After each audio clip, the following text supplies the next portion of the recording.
Olá, meus amigos, minhas amigas, a paz do Senhor a todos. Bem-vindos ao meu canal Multiplicação de Esperança. O meu nome é Miguel e eu tenho uma palavra profética do coração de Deus para as nossas vidas que se encontra em 2 Reis, capítulo 6, versículo 7. Narra-se a história do machado que era emprestado e o tema desta mensagem é: quando temos longanimidade, Deus traz de longe o que tínhamos por perdido. Primeira lição: Deus pode confundir as pessoas e te tirar do fundo do poço. Todos nós sabemos que esse texto de 2 Reis, capítulo 6, versículo 7 em diante, narra-se a história de um discípulo do profeta Eliseu que perde o seu machado e o seu machado vai parar no fundo do rio. Porém, esse machado, ele vem para cima. Quem sabe, você que está começando a assistir esta mensagem, esteja no fundo do poço, como esteve José do Egito um dia. Porém, nós precisamos compreender um fato muito interessante. O fundo do poço tem um propósito: fazer-nos olhar para cima. Este era o propósito do fundo do poço que José se encontrava. Fazer com que ele olhasse para cima. Porque não adiantaria de modo nenhum José do Egito, no fundo do poço que ele estava, não faria nenhum sentido ele olhar para trás, ou olhar para os lados, ou olhar para frente. Porque ele só iria se deparar com um paredão. Então, naquele momento de dor e solidão da sua vida, ele é forçado a olhar para cima. Por isso que está escrito em Salmo 121, elevo os meus olhos para o alto. De onde me virá o socorro? O meu socorro vem do Senhor, que fez os céus e a terra. O fundo do poço que você pode estar se encontrando hoje, nesta fase da vida sua, nesta estação de vida que você está vivendo, pode ser esse. Fazer você olhar para cima. Mas algo muito interessante que eu aprendo aqui ainda, é que esse mesmo machado que foi parar no fundo do rio, ele vem para cima do rio. E ele vai parar na mão do discípulo que havia o perdido. Ou seja, ele estava longe de ser visto por qualquer visão humana das pessoas que estavam naquele local. Mas quando o profeta Eliseu lança o madeiro na água, o machado que estava no fundo do rio, ele vem para cima, para perto do discípulo que havia o perdido. O que nós aprendemos aqui? Deus, ele pode trazer para perto de você aquilo que você havia perdido, aquilo que estava longe de você, aquilo que estava distante de você. Deus pode trazer isso para perto de você. É isso que eu aprendo aqui. Quer ver um exemplo disso? Em 1 Samuel, capítulo 10, do versículo 1 ao 9, o profeta Samuel derrama um vaso de azeite sobre Saul e diz para ele assim, hoje o Senhor está te ungindo, capitão da sua herdade, capitão da sua herança. Só que para acontecer o sobrenatural na sua vida, só que para que o Espírito do Senhor se apodere de ti, você vai ter que esperar alguns sinais acontecer. Dentre eles, alguns sinais que o profeta Samuel disse para Saul que ele teria que esperar para que o sobrenatural viesse sobre a sua vida, estão aqui alguns. Olha só. Você vai ter, Saul, que esperar passar por 2 homens junto ao sepulcro de Raquel. Você vai ter que ver depois a guarnição dos filisteus. Aí você vai ver depois um grupo de profetas. Aí sim, os sinais vão se cumprir na sua vida e você vai ver o sobrenatural. Só que, quando o profeta Samuel se aparta de Saul, esses sinais acontecem no mesmo dia. Ele não teve que esperar todos esses sinais para ver o sobrenatural, para ver, vamos dizer assim, um milagre acontecer na vida dele. Tudo isso se sucedeu no mesmo dia. Deus tirou Saul do último lugar da fila e colocou ele no primeiro lugar. Sabe o que é isso? É Deus fazendo com que o machado de Saul, que estava lá no fundo do rio, viesse para perto dele. Deus pode fazer isso na sua vida. Algo que você considera que está longe de acontecer, Deus pode fazer acontecer agora. Algo que você considera estar distante de acontecer na sua vida, que está fora da realidade da sua vida, Deus pode fazer acontecer neste momento da sua vida. É isso que você precisa entender aqui nessa mensagem. Às vezes as pessoas dizem, não tem como isso acontecer na minha vida, está muito distante da minha realidade. Mas Deus pode trazer para perto de você o que você considera distante. O machado estava no fundo do rio, longe de qualquer visão humana, mas de repente ele veio para cima, foi parar na mão do discípulo que havia o perdido. Quer um outro exemplo disso?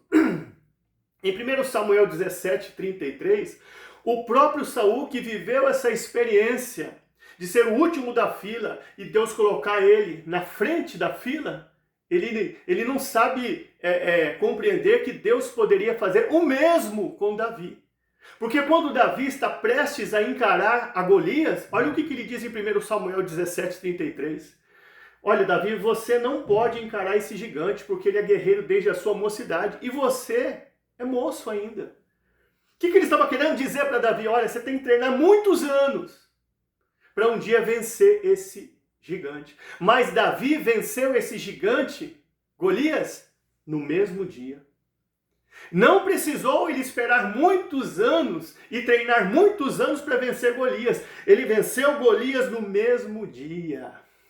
É isso que Deus pode fazer na minha vida e na sua vida. Sabe por quê? Porque Deus fez com que o machado de Davi, que estava no fundo do rio, viesse para perto dele. Deus é aquele que pode adiantar a bênção. Deus é aquele que pode nos restituir antes do tempo, dependendo do nosso posicionamento.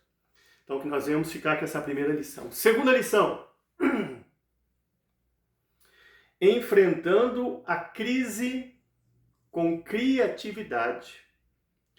Um dos discípulos da escola de profetas, do profeta Eliseu, perdeu o seu machado. Mas o que me chama a atenção é que não houve discussão, não houve discordância entre os discípulos pelo acontecido. Os discípulos do profeta Eliseu não permitiram que o problema crescesse entre eles. Antes, se uniram interiormente e entre eles mesmos, eles resolveram este problema. Eles não criticaram e nem reprovaram o discípulo que havia perdido o machado. Antes, o ajudaram a achar o machado. Então entenda uma coisa. Sempre haverá estragos na obra de Deus. Mas isso não quer dizer que eu tenho que expor isso. Isso não quer dizer que eu tenha que trazer isso à tona, que eu tenha que colocar às claras, mostrar o que está acontecendo interiormente, porque roupa suja se lava em casa. Tem crente que ele não pode ver um escândalo de um pastor, de uma pastora, de um líder espiritual que ele expõe na internet. Parece que chega a babar pelos cantos da boca. Ele expõe o escândalo. Mas nós não fomos chamados para expor escândalos de líderes espirituais. Nós fomos chamados para expor a palavra. Nós fomos chamados para expor o evangelho de Cristo. Quem provocou o escândalo, ele vai ter que se ver com o justo juiz. Eu não sou o justo juiz. Eu sou um arauto. Eu sou um pregador. Eu sou um anunciador de boas novas. Eu quero trazer boas notícias para o povo. Eu quero anunciar a palavra. Eu quero anunciar o evangelho. Não escândalos de líderes. Nós temos um personagem bíblico ridículo para mim, que expôs o seu pai Noé. Noé, o seu pai tinha feito dele alguém na terra. Mas um dia, você pode conferir esse texto, em Gênesis 9, do 19 ao 25, Noé, ele bebe, entra na sua tenda e dorme nu, totalmente embriagado. Cã, o seu filho, entra, vê o seu pai bêbado, vê o seu pai nu, debocha, ri, zomba. Em vez de cobrir o seu pai e até mesmo orar, interceder para o seu pai, honrar o seu pai, ele tira o sarro do seu pai, sai para fora da tenda, anuncia isso a Sem e a Jafé. Sem e a Jafé entram na tenda de costas, com uma capa nas costas. A hora que chegam perto de seu pai, tiram a capa sem olhar para a nudez do seu pai, o cobrem. Honra o seu pai. Sabe o que eu aprendo aqui? Cã, ele não considera a história do seu pai, Noé, na terra, e expõe o seu momento de mediocridade. Sem e Jafé consideram a história do seu pai, Noé, na terra, e não expõe o seu momento de mediocridade. Cã, mau caráter, de má índole, perverso, traíra, expõe o momento de mediocridade de seu pai, que fez dele alguém na terra, que o sustentou. Sem e Jafé, homens maduros, homens de caráter, que consideram a história do seu pai, mas não expõem o seu momento de mediocridade. É isso que eu vejo aqui. Hoje, vivemos em dias, como eu já disse aqui, que muitos cristãos, quando vem um escândalo de um pastor, de uma pastora, de um líder espiritual, vão correndo expor na internet. E eu não estou aqui defendendo pastor nem pastora. Jeremias 23, ai dos pastores que destroem as ovelhas do meu pasto. 1 Timóteo 5,20, aos que pecarem, repreende-os na presença de todos, para que os demais tenham temor. Eu não estou aqui defendendo pastor, nem pastora, nem querendo fazer média. Eu sei que a quem muito foi dado, muito mais vai ser cobrado. Eu estou expondo o outro lado da moeda. Eu não fui chamado para expor os escândalos dos líderes. Eu fui chamado para expor a palavra, o evangelho, algo que edifica, algo que faz com que as vidas e as almas se prendam mais ainda ao Senhor Jesus, queiram seguir a Ele. Eu não fui chamado para expor os escândalos dos líderes, que vai afastar mais ainda as pessoas do evangelho. As pessoas de querer uma aliança com Cristo. Eu me lembro do meu pai, Clóvis Maluf. Meu pai, dos 12 anos até os 70 anos, ele bebeu, ele era alcoólatra. Quantas vezes eu fui na rua, 9, 10, 11, 12 anos, eu era o pau de escória dele. Eu trazia ele aqui, meus amiguinhos apontando o dedo, rindo, zombando, debochando, o pai dele é bêbado, o pai dele é bêbado. Eu morria de vergonha, sim, mas o meu amor, respeito e consideração pela história do meu pai era maior do que a vergonha que eu sentia quando carregava ele. Eu nunca expus o meu pai para ninguém dizendo que ele era um bêbado, um alcoólatra, que vivia me dando vergonha. Eu sempre disse que ele foi um pai bom, amoroso, sustentou toda a família tanto tempo. Eu, depois de velho, quantos anos ele me sustentou dentro da casa dele, nunca me mandou trabalhar. Eu nunca expus os momentos de mediocridade de meu pai. Eu sempre expus a tua história. Porque Deus é assim, por isso que eu amo a Deus, como diz o pastor Silas Malafaia. Deus, ele considera a nossa história e não nossos momentos de mediocridade. O ser humano não. Você errou com ele, pisou na bola uma vez, ele crucifica você porque ele considera os seus momentos de mediocridade e não a sua história. Deus não. Deus, ele considera a tua história e não os seus momentos de mediocridade. Por isso que eu amo a Deus. Deu para você compreender? E os discípulos da escola do profeta Eliseu encararam a crise com criatividade. Eles tiveram ideias para resolver o problema. Eles deram sugestões. Eles apoiaram o discípulo que perdeu o machado. Eles resolveram interiormente o acontecido. E o discípulo que perdeu o machado também foi maduro. Sabe por quê? Porque ele não ficou anunciando para os de fora o que aconteceu dentro. Ele resolveu dentro o acontecimento. Tem crente que diz que é crente, congrega, tem uma igreja, um ministério, mas vive expondo fora o que acontece dentro. Fica dando uma de coitadinho, o pastor não ajuda, o missionário não me ajuda, ninguém tem amor da minha igreja. Fica expondo fora o que acontece dentro. Então, que nós venhamos aprender com essa segunda lição. Terceira lição. Passe pelo funil, mas não se afunde com o machado. Olha o tempo. Sempre sobra alguma coisa depois da tribulação, depois da luta, depois da perseguição, depois da adversidade. Nunca tudo estará perdido. O machado caiu na água, mas o cabo do machado ainda continuava na mão do discípulo do profeta Eliseu. Então, você pode estar dizendo assim, quem sabe, perdi meu esposo, fiquei viúva. Mas você ainda tem os filhos que surgiram desse relacionamento. Perdi o meu ministério, mas você ainda tem os seus seguidores e seguidoras que ainda o reconhecem como um homem e uma mulher de Deus e estão esperando você voltar para o ministério.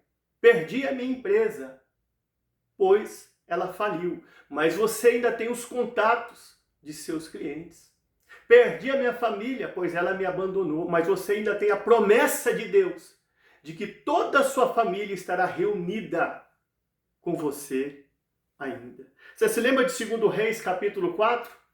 A mulher viúva chega até o profeta Eliseu e diz para ele: profeta, meu marido morreu, agora eu sou viúva, estou abandonada, estou sozinha, estou ao léu da vida.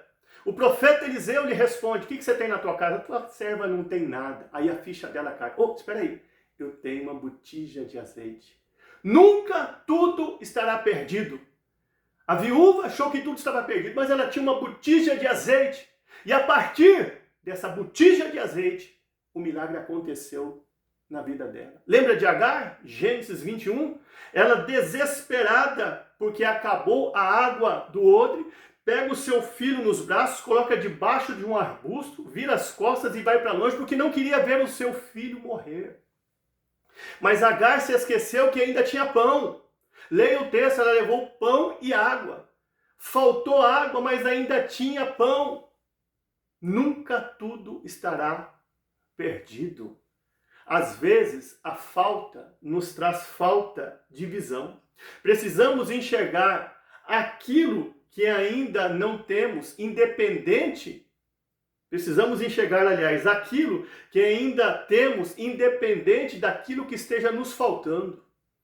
É desta forma que Deus quer que nós venhamos enxergar a vida, o nosso ministério, a nossa vida espiritual. Você pode não ter ainda o que você precisa, mas você precisa priorizar o que você já tem. É isso que Deus quer que nós venhamos avaliar. As 5 virgens prudentes, elas tiveram as mesmas dores, decepções, lutas, adversidades que as 5 virgens imprudentes. Mas quando o noivo chegou, elas tinham uma reserva de azeite e por isso subiram com o noivo. Deu para você compreender? Porque nunca tudo estará perdido. Então não permita que as decepções que você passou na vida, as frustrações que você passou na vida, não permita que os fatos que amarguraram você impeçam você de lançar novas sementes. Lembra de Pedro? Lavando as suas redes, amargurado, triste e decepcionado. Mas quando Jesus diz para ele: Pedro, vamos para o alto mar, lança lá suas redes, ele não pensou 2 vezes. Sabe por quê? Pedro sabia que nunca tudo estará perdido. Ele estava pronto para uma nova oportunidade e para semear uma semente nova, para fazer uma nova tentativa, para realmente lançar a sua esperança e alcançar algo na sua vida. Lembra de Eclesiastes 11:1? Lança o teu pão sobre as águas, e depois de muitos dias o acharás. Reparte com 7 e com 8, porque não sabes o que virá sobre a terra. Então que nós venhamos ficar com mais essa lição. 4ª e última lição. Para eu constatar que a ideia veio de Deus, também preciso identificar se eu sou submisso à autoridade. Em 2 Reis, capítulo 6, do versículo 1 ao 3, os filhos dos profetas constataram que o templo precisava ser aumentado. Então eles descem para o Jordão para cortar madeira e construir o templo. Mas o interessante é que os filhos dos profetas, eles não desceram ao Jordão para cortar madeira sem a presença do profeta Eliseu. A presença do profeta Eliseu para eles era algo unânime. Eu entendo que os filhos dos profetas pensaram como Moisés, que em Êxodo 33:15 diz: se a tua presença não for conosco, não nos faça subir desse lugar. Todos nós sabemos que na antiguidade o profeta era como a voz de Deus. O profeta era como aquele que realmente falava por Deus. E eu vejo aqui que os discípulos dos profetas, eles queriam crescer então em obediência e não sozinhos. Por isso que diz em Romanos 13:1, toda alma esteja sujeita à autoridade superior, porque não há autoridade que não venha de Deus, e as autoridades que há foram impostas por Deus. Os discípulos dos profetas queriam crescer em obediência e não sozinhos. Provérbios 18:1, busca o seu próprio desejo, aquele que se separa, ele insugere-se contra a verdadeira sabedoria. Tem muito crente eremita, mas nós somos um corpo. Nós somos o corpo místico de Cristo. Nós precisamos estar ligados uns aos outros, precisamos manter comunhão uns com os outros. Então, nós precisamos desta união. Salmo 133, ó quão bom e agradável que os irmãos vivam em união. Os discípulos não construíram um novo templo para depois mostrar para o profeta Eliseu o resultado. Não. Primeiro, eles construíram um relacionamento com o profeta Eliseu para depois construir um templo. Eu me lembro de Neemias, capítulo 1, versículo 3, versículo 4. Antes de Neemias ir reconstruir os muros quebrados de Jerusalém, ele foi para a oração e para o jejum, para que Deus quebrantasse os corações das pessoas. Sabe por quê? Neemias, ele sabia que não adiantava endireitar muros quebrados se os espíritos das pessoas não estavam quebrantados ainda. Neemias não se apressou quando recebe a notícia de que os muros de Jerusalém estavam quebrados. Ele não se adianta indo, correndo para lá, vou reconstruir os muros. Não. Primeiro ele vai para a oração e para o jejum. Sabe por quê? Ele sabia que a reconstrução, primeiramente, era espiritual, para depois ser física. Então convide a Deus para os seus projetos. Os filhos dos profetas aumentaram o templo, mas eles chamaram o profeta Eliseu, que simboliza a presença de Deus em nossas vidas. João 15:5. Eu sou a videira, vós as varas. Aquele que está em mim e eu nele, este dá muitos frutos, porque sem mim nada podereis fazer. Chame a Deus para os seus projetos. Queira crescer em obediência à liderança. Não queira viver sozinho como um eremita. Queira crescer na comunhão com os irmãos, debaixo de obediência. Assim nós vamos prosperar na terra. Que esta mensagem fique em nossos corações.